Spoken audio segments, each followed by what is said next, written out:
அண்மை செய்தி. தென்காசி அருகே அரசு பேருந்து வயலில் இறங்கியதால் விபத்து ஏற்பட்டு அதில் ஒருவர் உயிரிழந்திருக்கிறார். ஆலங்குளத்திலிருந்து பாபநாசம் நோக்கி சென்ற அரசு பேருந்து இடைக்கால் பகுதியில் விபத்திற்குள்ளாகியது. இதில் ஜெயலட்சுமி என்ற பெண் உயிரிழந்திருக்கிறார். 10க்கும் மேற்பட்டோர் காயமடைந்திருக்கிறார்கள். அவர்கள் மருத்துவமனையில் அனுமதிக்கப்பட்டிருக்கிறார்கள். தென்காசி அருகே அரசு பேருந்து விபத்தில் சிக்கியிருக்கிறது. வயலில் இறங்கியதால் அங்கு வேலை பார்த்துக் கொண்டிருந்தவர்களில் ஒருவர் உயிரிழந்திருக்கிறார். ஆலங்குளத்தில் இருந்து பாபநாசம் நோக்கி சென்ற பேருந்து வயலில் இறங்கி விபத்து ஏற்பட்டிருக்கிறது. இதில் ஜெயலட்சுமி என்ற பெண் உயிரிழந்திருக்கிறார். 10 பேர் காயமடைந்திருக்கிறார்கள். காயமடைந்தவர்கள் மருத்துவமனையில் அனுமதிக்கப்பட்டு அவர்களுக்கு சிகிச்சை அளிக்கப்பட்டு வருகிறது. கூடுதல் விவரங்களை வழங்குவதற்காக செய்தியாளர் முத்துப்பாண்டியன் இணைந்திருக்கிறார். முத்துப்பாண்டியன், விபத்துக்கான காரணம் என்ன? ஒருவர் உயிரிழந்திருக்கிறார். காயமடைந்தவர்களின் தற்போதைய நிலை என்ன? வணக்கம் திலகவதி. ஆலங்குளம் டு பாபநாசம் அரசு பேருந்து தினமும் காலை மாலை 3 நேரங்கள் அங்க ஆலங்குளத்திலிருந்து இயங்கப்பட்டு வருகிறது.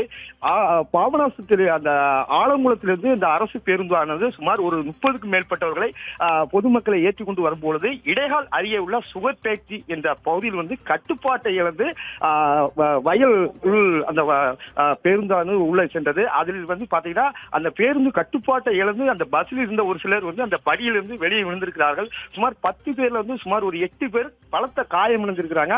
அதுல ஜெயலட்சுமி அனந்தநடார்பட்டி சேர்ந்த அந்த ஜெயலட்சுமி வயது அவங்களுக்கு 42. அவர்களை அந்த ஜெயலட்சுமி பலத்த காயத்துடன் அங்கு உள்ளவர்கள் அந்த காரில் சென்றவர்கள் அந்த ஜெயலட்சுமியை மீட்டு அம்பாசமுத்திரம் அரசு மருத்துவமனைக்கு கொண்டு இங்க சேர்க்கும்போது டாக்டர் பார்க்கும்போது அவர்கள் வருகின்ற வழியிலே உயிரிழந்ததாக அவர்கள் தெரிவித்திருக்கிறார்கள். அந்த பஸ்ஸில் பயணம் செய்தவர்கள் அனைவருமே கட்டுப்பாட்டை டிரைவர் சரியாக வண்டி ஓட்டவில்லை. அவர் வயக்காட்டுக்குள் இறக்கிய காரணம் என்ன?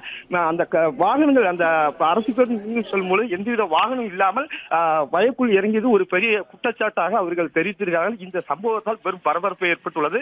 மற்ற 8 பேர் காயம்பட்டவர்கள் ஆலங்குளம், திருநெல்வேலி, கடையம் போன்ற பகுதிக்கு சென்றதாக அவர்கள் தெரிவித்திருக்கிறார்கள். தற்போது ஜெயலட்சுமி உயிரிழந்த சம்பவத்துக்கு பாப்பாக்குடி காவல்துறையினர் விசாரணை செய்து வருகிறார்கள். மேலதிக விவரங்களை சேகரிங்கள். விசாரணையின் முடிவில் விபத்துக்கான காரணம் என்ன என்பதை குறித்து தகவல்களை சேகரிங்கள் முத்துப்பாண்டியன். உங்களுடைய தற்போதைய விவரங்களுக்கு நன்றி.